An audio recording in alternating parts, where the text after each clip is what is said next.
it in the wilderness under these difficult conditions. You mean in a tent?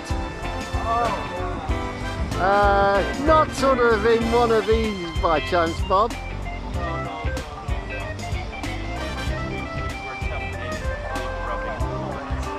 Unless you have a softy southerner with you. Yeah, I guess we'll make an exception for a soft southerner. After picking up the RV from the Canada Dream Depot, Rick drove it back to his house, where the next 24 hours was spent packing all the radio equipment, masts, antenna, coax, power distribution, generator, jerry cans and food into the vehicle. Eventually, at about 4 o'clock on the Sunday afternoon, we set out north from Toronto. The Cqww campsite is some 80 kilometers from the bottom of the James Bay Highway and a few kilometers to the east of the main road. The RV was soon parked up on some hard standing. The generator was deployed along with the 9 full 5-gallon jerry cans.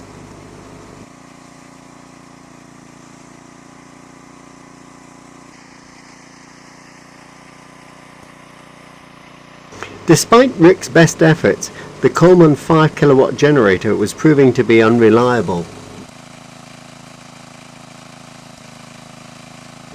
During the day, it started to develop an oil leak, and the governor didn't seem to be working properly. Above all, it seemed to be using an awful lot of fuel.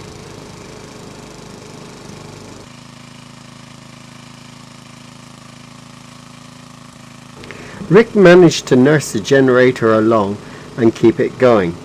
At least it was providing power to the RV for power tools, soldering irons and the radios that had been unpacked.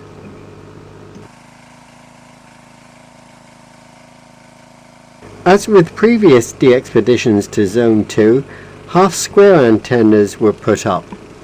The simple design has proved to be very effective in these conditions and is very easy to adjust for best match. This is the end of one of the vertical sections of the 10-meter antenna. This antenna was firing south to the States, and these are the 20-meter and 15-meter antennas which are firing to the northeast to Europe and southwest to the Pacific.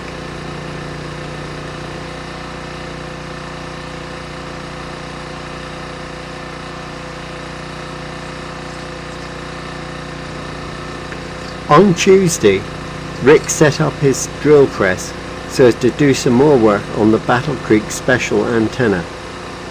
It is a 50-foot vertical for 40, 80 and 160 meters.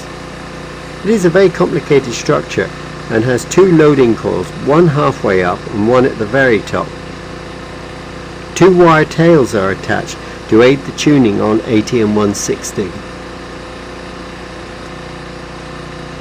We will see later on how we got on with this structure.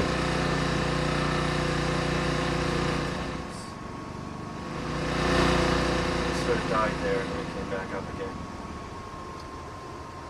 Oh, generators died again. Yeah.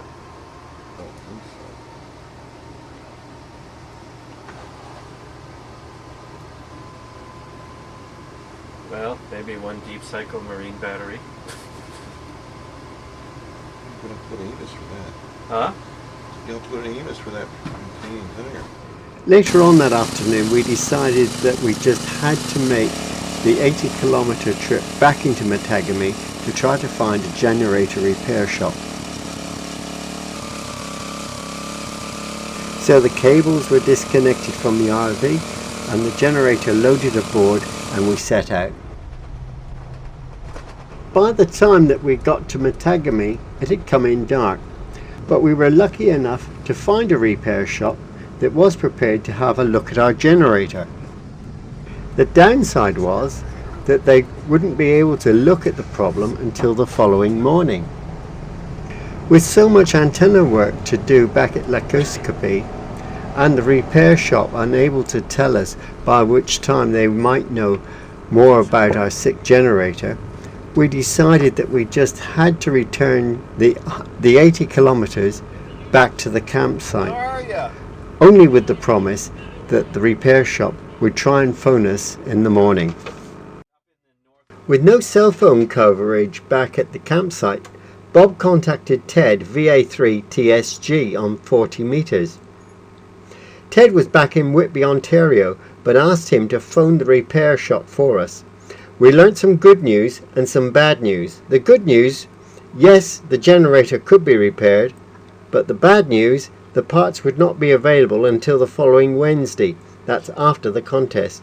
So we had to make another trip into Matagami, but this time to pick up the dead generator and rent a working one.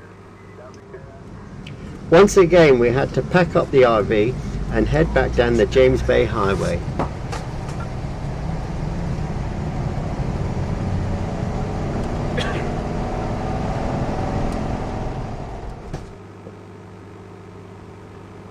On our return run, while making our mandatory stop at the safety hut, I noticed this huge transporter.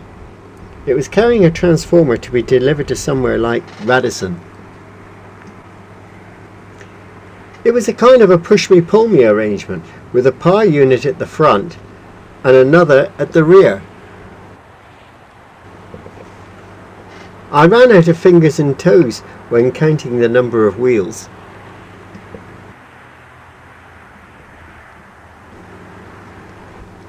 I was glad that we didn't get stuck behind it on the road.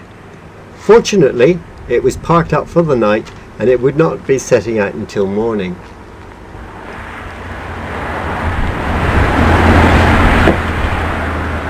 It is Thursday morning. We put this antenna up in the dark last night. That's the sound of our new generator that we just rented. We got that from Matagami last evening. The generator was made by Makita and proved to be a lot quieter than the Coleman and certainly a lot more fuel efficient. And it ran continuously through until after the end of the contest. Victor Alpha, Sierra Romeo Echo. I think I got that right, Bob. Anything we can do for you down here? Yeah, just doing an antenna test.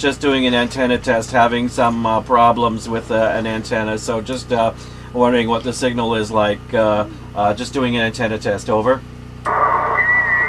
He's testing on a new antenna. That's what he was telling you. His antenna's having some problems. Okay, well, get to work on it. I hope you get it taken care of, and we'll